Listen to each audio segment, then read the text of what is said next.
В общем-то, я скажу всего пару слов. Пару слов о нас и почему мы, собственно говоря, имеем такую замечательную привилегию представить господина Вучика. Высшая школа урбанистики в нашем университете создана очень недавно. В этом году это второй прием. И мы претендуем на то, что это первая в России школа, которая рассматривает проблему урбанистики, планирования городского как самостоятельную дисциплину, а не как подразделение архитектуры, как это было до сих пор в МАРХИ и подобных вузах. Все-таки современный город во всем своем многообразии, со всеми проблемами и радостями в том числе, далеко и далеко уже отошел от строительства, от архитектуры, от вещей, связанных с физическим существованием. Сегодня город – это не только физическая, но и социальная, гуманитарная, культурная и, более того, и виртуальная реальность. Ну вот, в рамках нашей работы мы, естественно, затрагиваем разные части городских исследований, дисциплин, городского дискурса.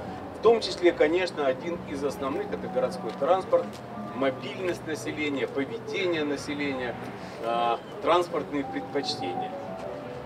Вот с огромным удовольствием я хочу вам представить господина Вучика. Вукан Вучик – это один из самых известных исследователей, ученых и консультантов в области транспортного обеспечения, транспортного развития городов.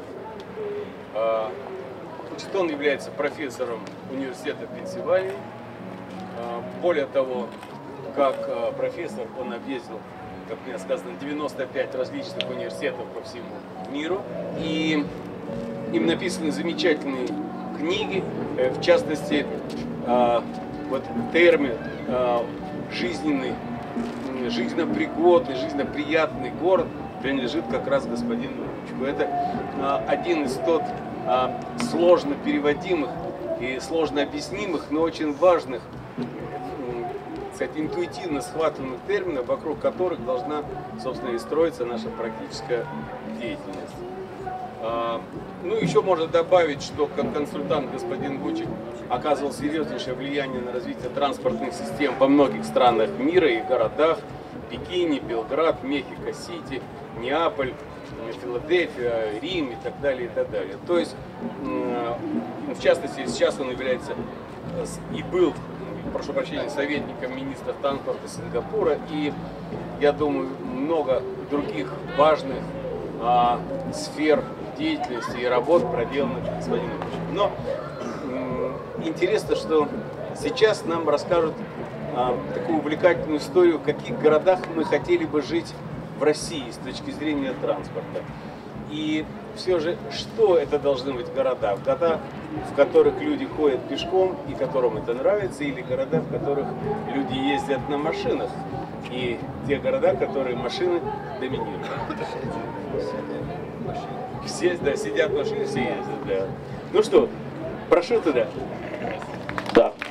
Михаил Яковлевич, мы дадим слово для предисловия. Добрый вечер.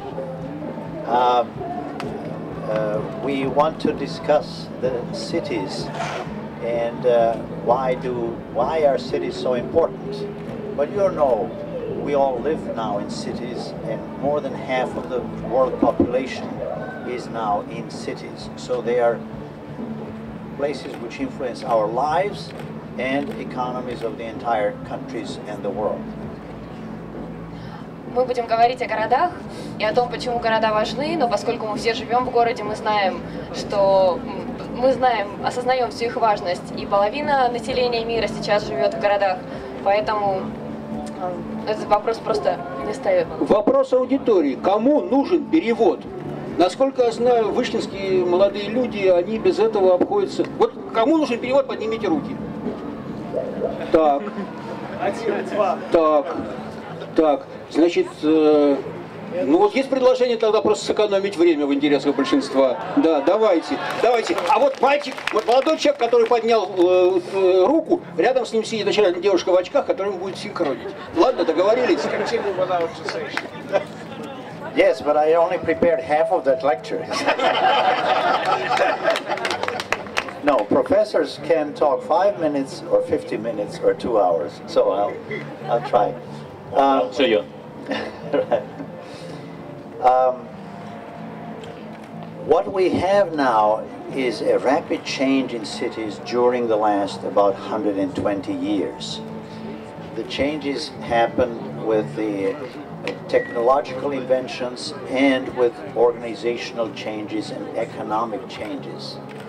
The situations we find ourselves in cities sometimes looks rather simple. Well, we have public streets, we can move on the streets.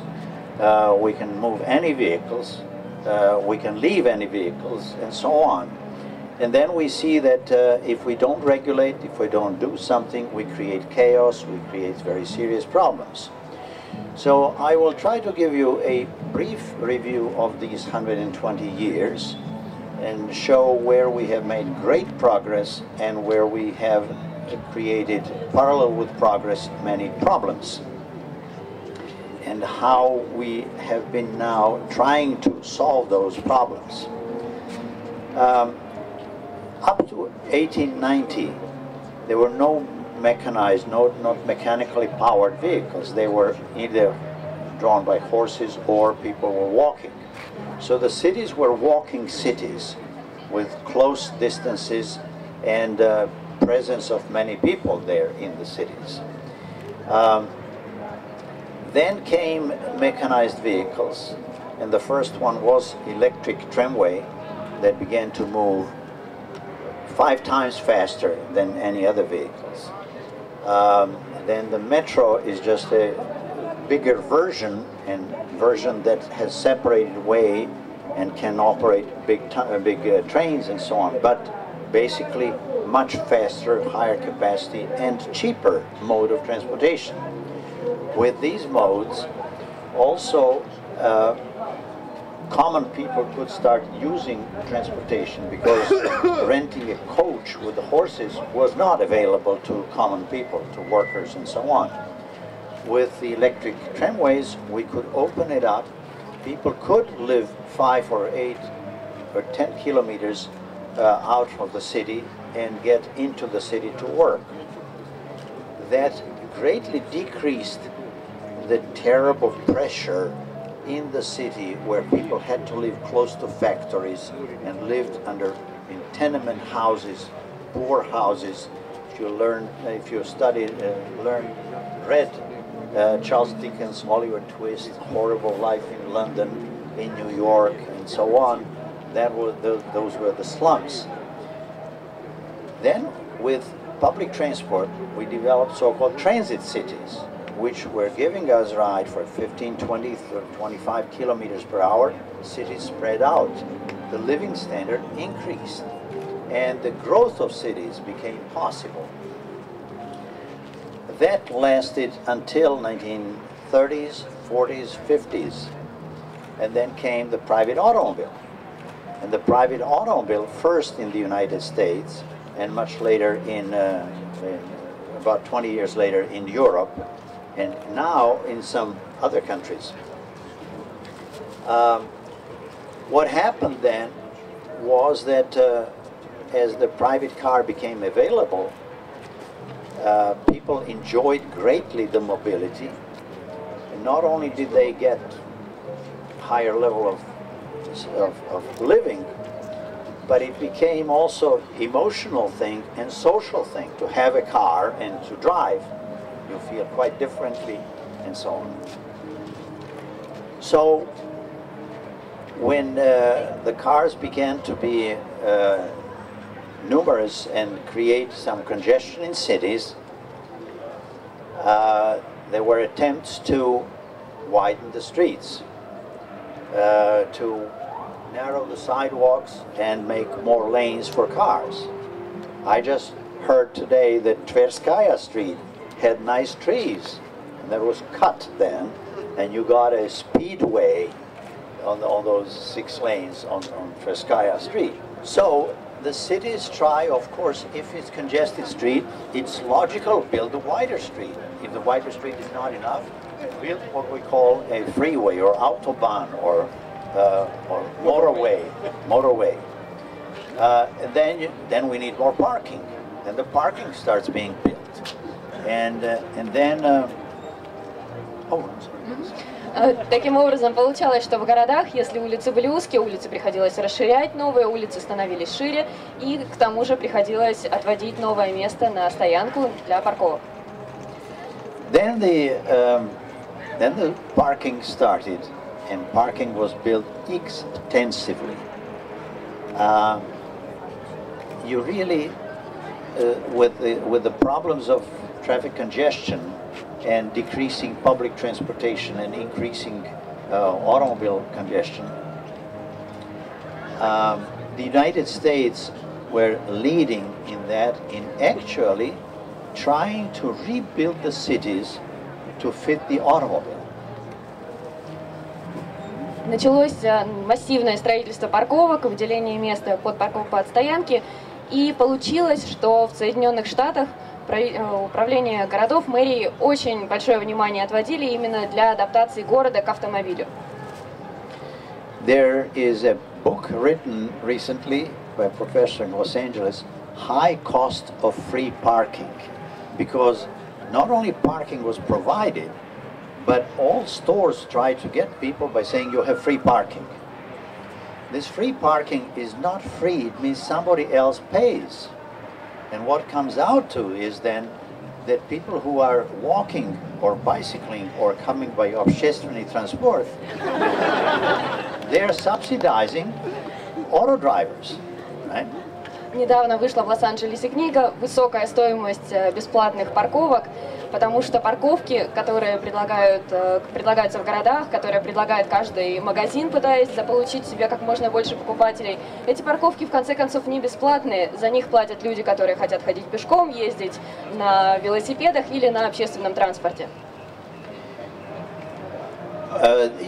This problem became visible in Western Europe, in most countries. Now, what do we do? Just make wider and wider? How long do we widen the streets, and how much do we destroy old cities just to make the automobile? Should we do that? And of course, that imposes the basic question we sometimes forget. What is our goal? What kind of cities should we have? Rather than just do individual projects, we say, hey, let's see where we are going, how we are going, and is that where we want to get? Улицы расширялись, постоянно расширялись улицы до тех пор, пока не возник вопрос, насколько вообще мы можем это продолжать, в каких городах мы хотим жить. И за каждым индивидуальным проектом, за каждой индивидуальной улицей должен вставать основной базовый вопрос. Действительно ли это то, что мы хотим? Действительно ли мы хотим получить такой город, каким он становится? One study was made, ordered by British government, and given to an architect, Colin Buchanan, to analyze what is the relationship between transportation and cities. How does transportation influence the cities? When does it improve it? When does it create more problems? So Buchanan took an analysis of several model cities: a small city, medium city, very large city, and historic city. Было проведено исследование, которое инициировало британское правительство, его поручили архитектору Бьюкенену, и он сравнил, анализировал несколько городов: большой город, маленький город и исторический город. Исследование посвящалось вопросам, как соотносится транспорт и город. He concluded that if we come to the level that most people have cars, most families have cars, then in small towns there is not a major problem of congestion and so on. It's social problem that we need some public transport for children, for convenience and so on. But it's not a crisis. In medium-sized cities, you already have to start working on общественный транспорт because of capacity, because you don't want to provide that much excessive parking, and you change the atmosphere of the city. And then finally comes large city, and he made a conceptual model, theoretical model, of so and so many buildings and everybody coming by car, and how many highways you need and how many parking lots you need. Итак, он проанализировал города разных размеров и пришел к выводу, что если в маленьком городе если в маленьком городе каждая семья получает по автомобилю, то, в общем-то, проблема возникает не такая большая проблема встает. Можно найти какое-то место для парковки, можно это как-то решить. В городах среднего размера это уже становилось немного посложнее. Да, нужен какой-то общественный транспорт для детей, для широкой публики, но, в общем-то, это тоже решаемо, хотя уже несколько сложнее. Но в больших городах этот архитектор рассчитал количество зданий и представил себе, что все люди будут приезжать к этим зданиям на автомобилях. Соответственно, в больших городах проблема уже приобрела иные масштабы. He found, by the way, that historic city should be preserved, and therefore we want to build highways around it and preserve the city with a lot of pedestrian character. And that was adopted in some British cities successfully. They followed that recommendation. For large cities, however, he concluded this is not something that is either feasible or economically feasible. So that he just found that if everybody drives, we will have a continuous пробка. Также в ходе этого исследования он исходил из того, что для исторических городов важно сохранить исторический облик города, важно сохранить его атмосферу, и таким образом внутрь исторического центра машины допускаться не должны, а необходимо строить дороги, которые будут объезжать основные исторические зоны. Но для больших городов он рассчитал, что просто если все будут пытаться ездить на машинах, это будет одна сплошная пробка. Соответственно, для больших городов нужно было какое-то другое решение. Now, he defined the problem and said we must somehow shift some travel from cars to общественный транспорт, but he really failed to find a good solution. He was an architect, he didn't quite understand transportation that well, and he said if we have congestion of cars, we should put more buses in. Well, if you have pробка on the street, and you put a bus which is also in pробка, nobody will come from cars to be sitting in a bus instead of a car. You're just congested. He did not realize that to have balanced transportation between the two modes, you must have public transport which is independent of congestion, free from and really competitive with the automobile. Он пришел к выводу, что в больших городах для регулировки транспортного вопроса необходимо вводить общественный транспорт. Но он был архитектором, а все-таки не специалистом по городскому планированию, поэтому не нашел адекватного решения. Он решил, что нужно ввести большее количество автобусов, но автобусы точно так же стоят в пробках. И он еще просто не дошел до такого решения, что общественный транспорт должен двигаться по выделенным линиям как-то отдельно от городских пробок. So Buchanan defined and pointed out a strong impact of type of transportation, especially modes of transportation that we use, and the type of city and quality of life, and what we call livability of city. Он таким образом прояснил это отношение между транспортом, типом города, в котором люди живут, и качеством жизни в этих городах, удобством городов для жизни. Germany organized the study at about the same time, and they selected a group of experts, which were engineers, planners, economists, and so on. Some were from more highway side, some of them from planning side, public transport experts, and so on. They did a much more systematic study. They defined the problems that exist, and they established the basic principles which cities should follow, such as that all major groups of population should have some acceptable mode of transportation.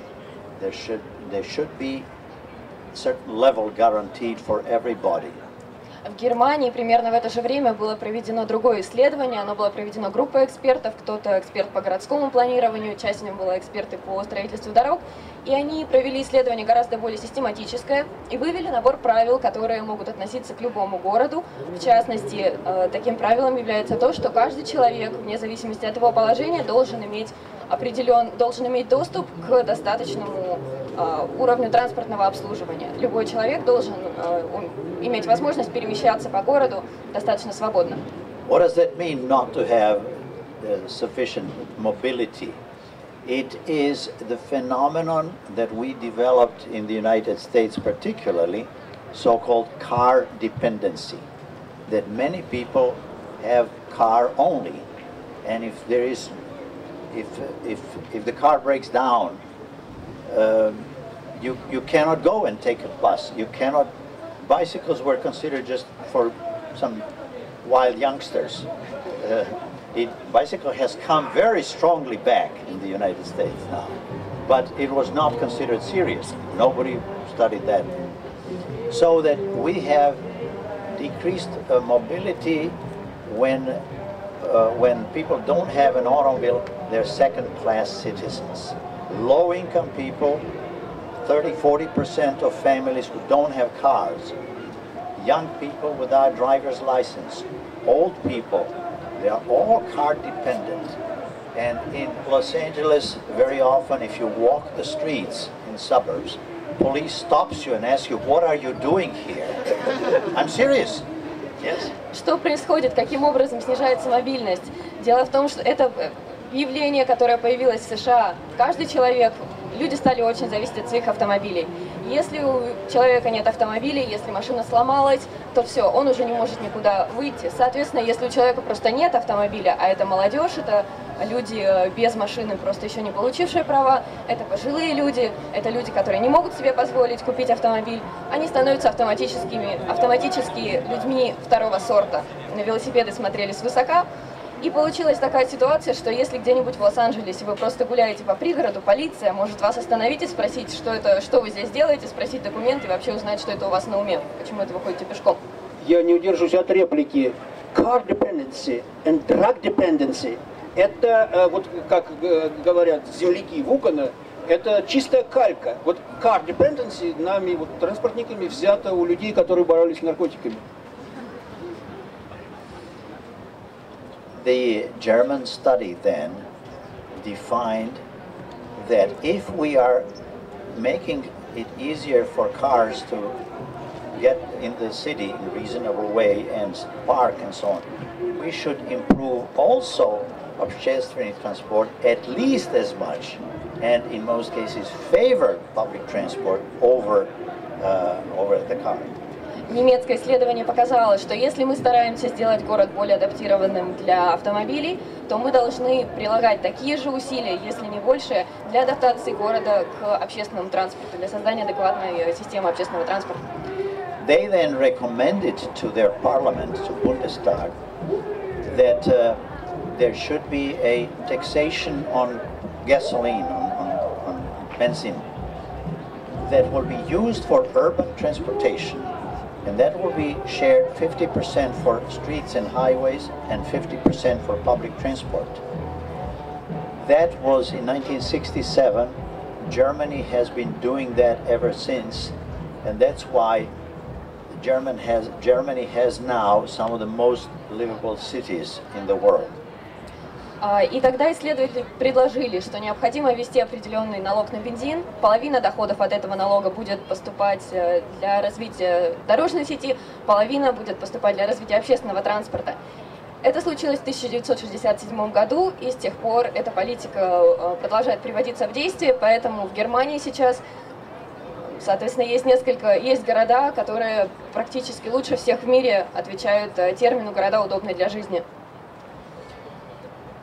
This work on the cities then evolved, and we improved our traffic engineering, regulation of automobiles and lanes and so on.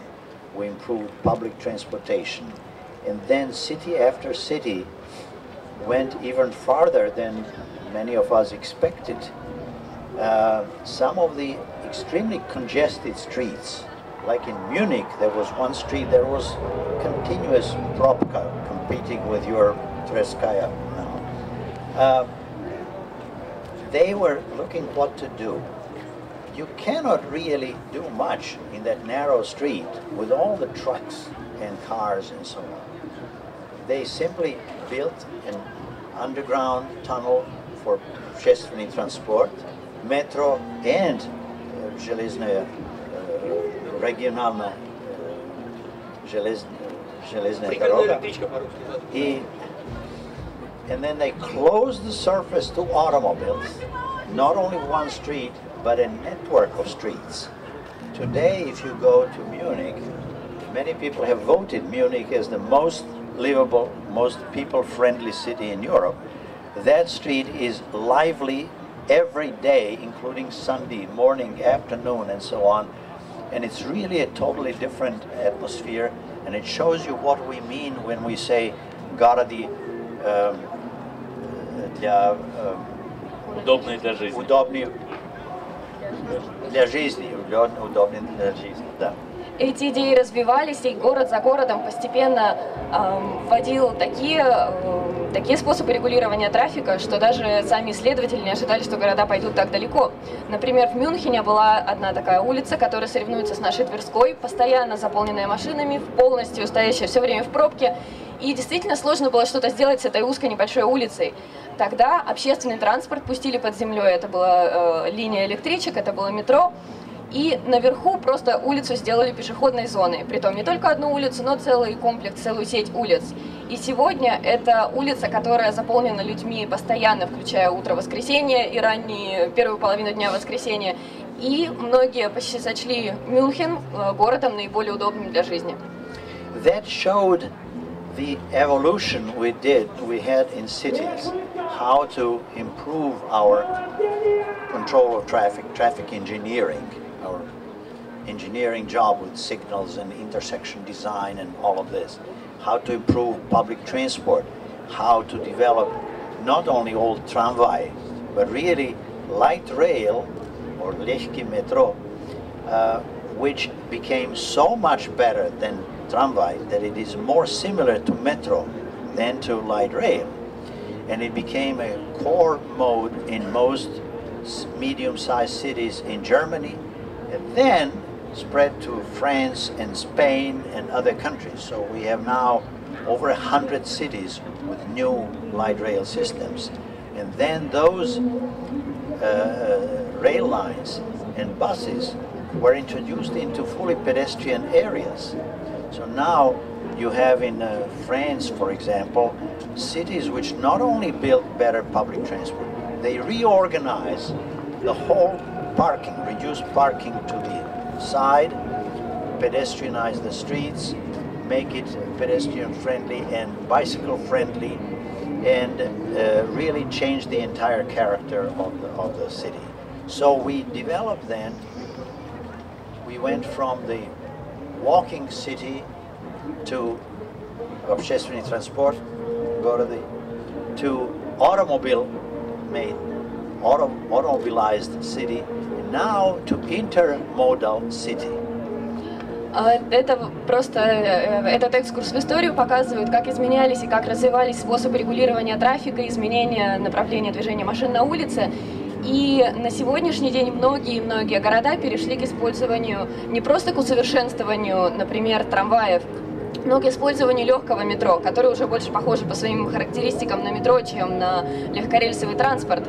Во многих городах стали сочетать вот этот вот легкое метро, легкорельсовый транспорт с пешеходными зонами. И это не просто улучшило состояние жизни, не просто улучшило качество жизни в городах, но и полностью изменило их облик и к лучшему. Таким образом, можно увидеть, как происходила эволюция городов. От городов, где люди ходили пешком, до городов с общественным транспортом, затем зависимые от автомобилей. И на сегодняшний день это города, которые используют интермодальный подход, сочетание нескольких видов городского общественного транспорта. Now let's look a little bit at the concepts. What is the problem then that we have with the automobile. Why is the automobile a problem when it is also a wonderful vehicle which we all like to use, which is very efficient? Well, the problem basically, and mostly students here, that the individual optimum, when each person chooses the vehicle that he or she wants, results in a situation which does not offer system optimum. System collapses. This is what it is. We all buy cars, we enjoy it, and we're then in pробки, which is loss, loss, loss. Nobody benefits from a пробка, right? Давайте теперь просто обратим внимание на то, в чем, собственно, проблема, которая вызывается автомобилем. Ведь это прекрасный способ транспорта, прекрасное средство передвижения. Дело в том, что вариант, оптимальный для каждого конкретного человека, не всегда оказывается оптимальным для системы. И если мы делаем выбор, который оптимален для нас, мы покупаем автомобиль, чтобы легко и быстро переместиться из одного места в другое, то в итоге мы оказываемся в пробках. Система просто не может этого выдержать. И когда все стоят в пробках, уже никто от этого не выигрывает. Это потери для каждого человека. And we have had that problem of individual optimum or individual desire, if you want, just for yourself, disregard the others, or really the system efficiency. We have had in keeping our streets clean, in environment in general, sustainability, all of these issues, we are beginning to understand that we have to look at them also from the global and long-range point of view. И эта проблема не только с транспортом, такая же проблема соотношения индивидуального выбора и лучшей ситуации для индивида с соотношением наилучшего состояния системы, она существует и в экологии, и в вопросах поддержания чистоты городов. Поэтому каждый раз нам нужно научиться смотреть на эти проблемы не только с индивидуальной точки зрения, но и с точки зрения системы, с глобальной точки зрения. So now look, if we see that if many people are using cars, we have serious problems. We would like, we certainly don't want to eliminate the car. It's too important. It's very useful in our cities. But in excessive numbers, it creates problems. Public transport, we want it used much more. How do we shift? Some people will always drive because they need to, and type of trip and type of carrying the luggage and so on. Some people will always take transit because they don't drive, they prefer transit and so on. But the middle, the huge middle, many of those in the middle, to be very blunt, are lazy, or they want to show that they have the car. We go through this maturing feeling that we are now grown-ups and we have it. Many of your people are now sitting in pробkas instead of going to the metro 3 times faster. But it's the social, it's segregation, it's sometimes they don't want with those people and from us people. So there are social problems also. Но как же можно решать эту проблему? Ведь мы не можем совершенно запретить людям пользоваться автомобилем. Это очень важная часть нашего общества, это очень важный способ передвижения. С другой стороны, как нам привлечь людей к общественному транспорту? Потому что некоторые люди всегда будут пользоваться только автомобилями. Это вызвано тем характером поезда, который им нужно совершать. Некоторые люди всегда будут пользоваться общественным транспортом, потому что они не водят автомобиль, у них нет машины и так далее. Но как нам привлечь к общественному транспорту тех, кто находится посередине, тех, у кого есть выбор? Многие из этих людей просто, если честно сказать, ленивы, или они видят определенный социальный статус в использовании автомобиля и просто не хотят, предпочитают стоять в пробках, но показывать, что у них есть автомобиль, что мы такие взрослые, крутые с автомобилем, чем спуститься в метро и в 3 раза быстрее добраться до нужного им места. Там был еще очень маленький момент, чтобы ни в коем случае не ездить с этими людьми. Это именно социальная проблема.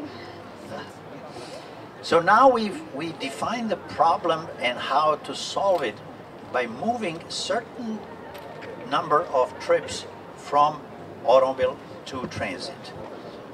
As I mentioned, in smaller cities it's not such a big problem, but in very large cities, especially like Moscow, large cities cannot be auto-dominated and livable. So we must absolutely rely mostly on public transport and favor it. Итак, мы обозначили проблему, как теперь убрать некоторое количество поездок на автомобилях с улиц и привлечь этих людей к общественному транспорту. Потому что в маленьких городах, в среднего размера городах это не такая большая проблема, но в крупных городах, таких как Москва, это уже становится проблемой действительно серьезного масштаба. We now have a number of cities which have concluded we have affluence, we have many people, have money, have cars. Do we have to tolerate property in this? And many cities have now said, no, let's do something to come to a more intelligent situation. And they are following then two sets of policies. One policy is discourage automobile use. First, of those who really can use, they just enjoy to use the car. They should pay. We are not paying our social costs and environmental costs of the cars at all. We are creating congestion. We are getting away without paying. So they should be penalized for that. They should pay, and that means road pricing. That means control and reduction in pricing of parking. Таким образом, больше и больше крупных городов начинают смотреть на проблему внедрения общественного транспорта. И действительно, если у многих людей есть машины, есть определенное богатство у населения, и оно позволяет им купить себе автомобиль, то должен ли город соглашаться с тем, что на его улицах создаются огромные пробки? Некоторые города сказали твердо: нет, мы с этим не согласны, и нужно что-то делать. И поэтому они работают в двух направлениях. Первое направление – это отвадить, так сказать, это убедить людей не пользоваться автомобилем. Но не просто убедить, конечно, идут на экономические меры. Это людей просто вынуждают платить за пользование автомобилем, платить в качестве небольшого штрафа за создание пробок. То есть это платные парковки, это платное пользование дорогами и другие подобные меры. The second one is, if we discourage people and they have to pay more and so on, they will complain. Now, here's the government not allowing me to be free. Well, we offer them better public transportation. So that has to be a combination. The two policies go well together. Improving public transportation, I could give you a course on that, what can be done. But many short-term measures, long-term measures, improvement of your tramway, especially Polosa, trolleybus, autobus, better fares, better quality, less congested metro, you need more metros and so on. So that there are many measures, but the two sets of measures, when they are applied, have shown in many cities that they can be very successful. The livable cities are possible to make. Соответственно, если мы убеждаем людей не пользоваться автомобилем или заставляем их этого не делать, они начинают возмущаться, как это правительство запрещает мне быть свободным, ограничивает мою свободу передвижения. Соответственно, нужно улучшать общественный транспорт в городах. А это подразумевает более низкие тарифы на проезд, создание большей пропускной способности в метро, чтобы там было не так тесно, создание более эффективных линий городского транспорта. И по этим темам, как конкретно можно улучшить ситуацию в городе с общественным транспортом, профессор мог бы прочесть еще одну целую лекцию, даже серию лекций. Но главное, нужно отметить, что именно два этих набора мер, когда они идут вместе, показывают на практике, что города, удобные для жизни, действительно можно создать. So these города для удобной жизни, if you go to Munich, if you go to Singapore, if you go to Vancouver and so on, they're totally different cities than if you go to Detroit and Nairobi and many other cities. Where do we stand here in your Moscow and Russia? The same phenomena happen as 40 years ago in the United States and Europe. The same phenomena that cars are suppressing public transport, and we're doing more for cars instead of public transport. That should be reversed. Your government now, and I've talked to your minister of Moscow for transportation, has excellent plan to start regulating, cleaning up the parking, and improving public transport and so on. But that is what you have to do, and there are lots of things that must be done. Otherwise, you'll repeat the same mistakes that we repeated in the United States.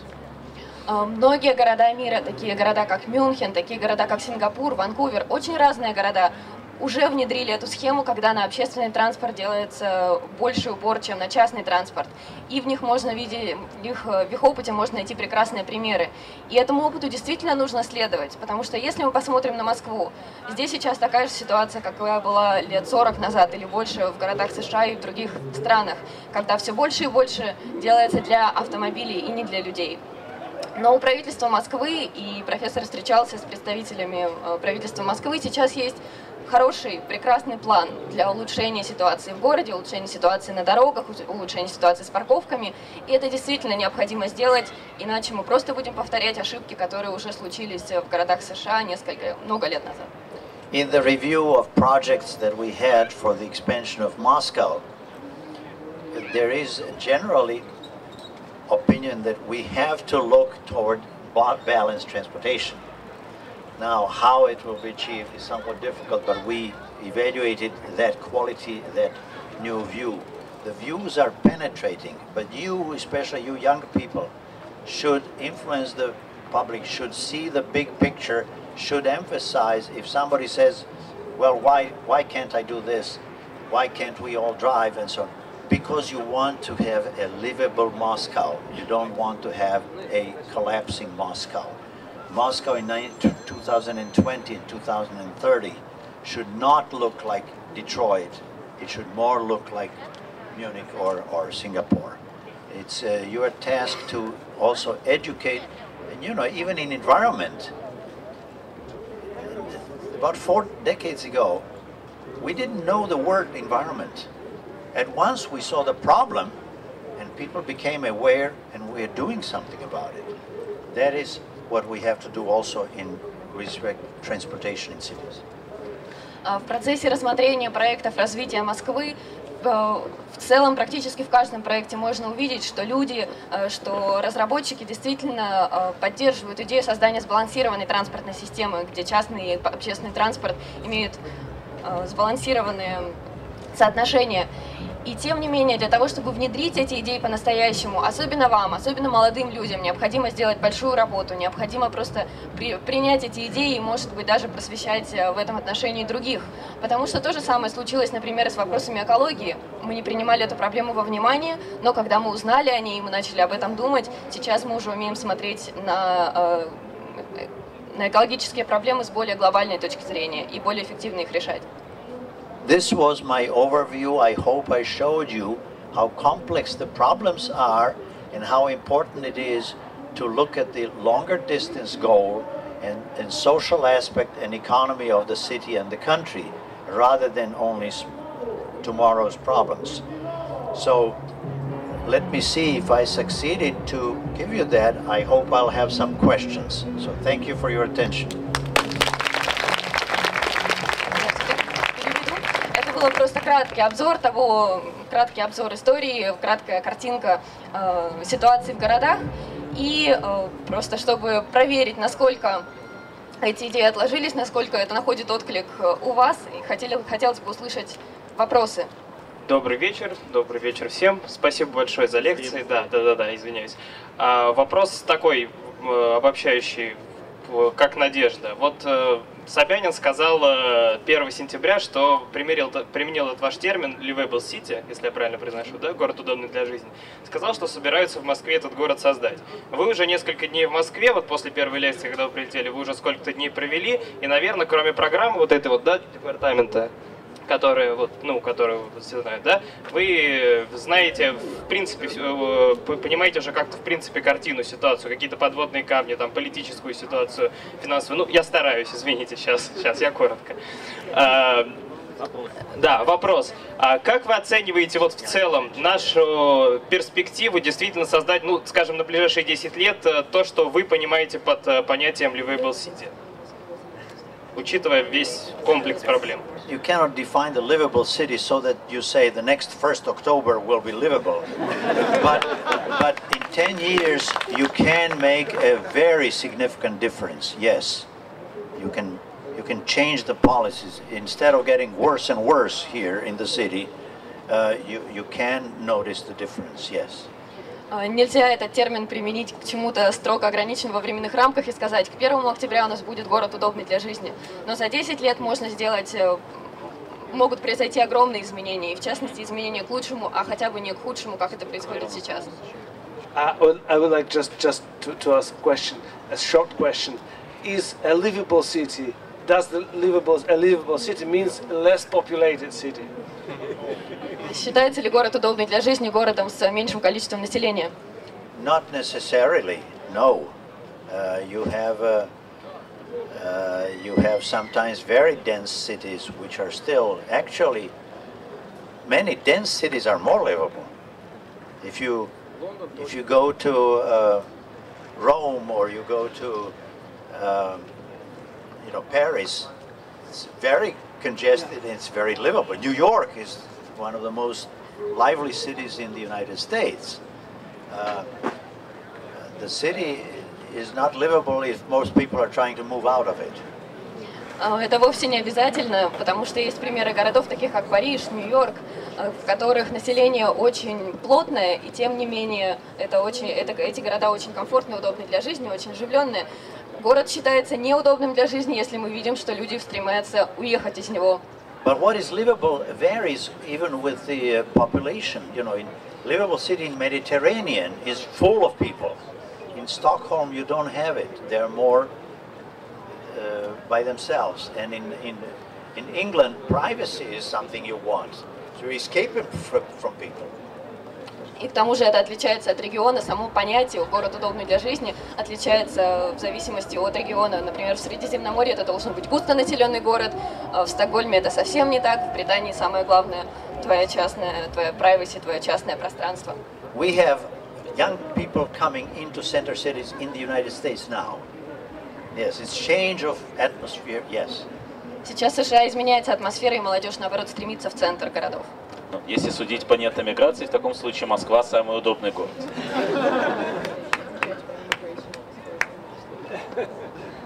Hello. I have a question about one of the policies of Moscow government now on solving the traffic question. They're building highways without lights, like huge highways in the city, across the city, and from one end to another, like I forgot the word, хордовые магистрали.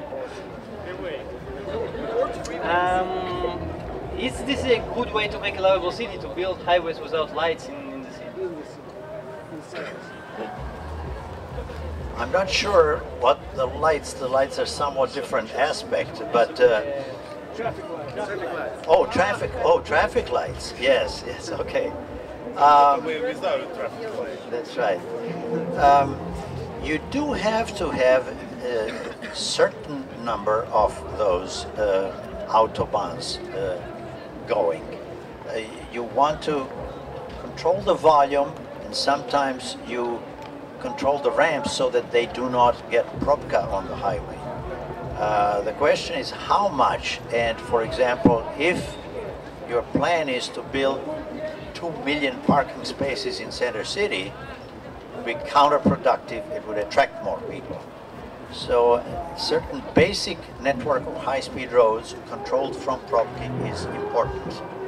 Yes. Вопрос был о создании высокоскоростных дорог без светофоров. Они нужны частично, некоторых количества, но нужно не переборщить, не перестараться. Так же, как если мы построим 2 миллиона парковочных мест в центре города, это не решит проблему, а только наоборот привлечет больше людей в центр и усугубит проблему.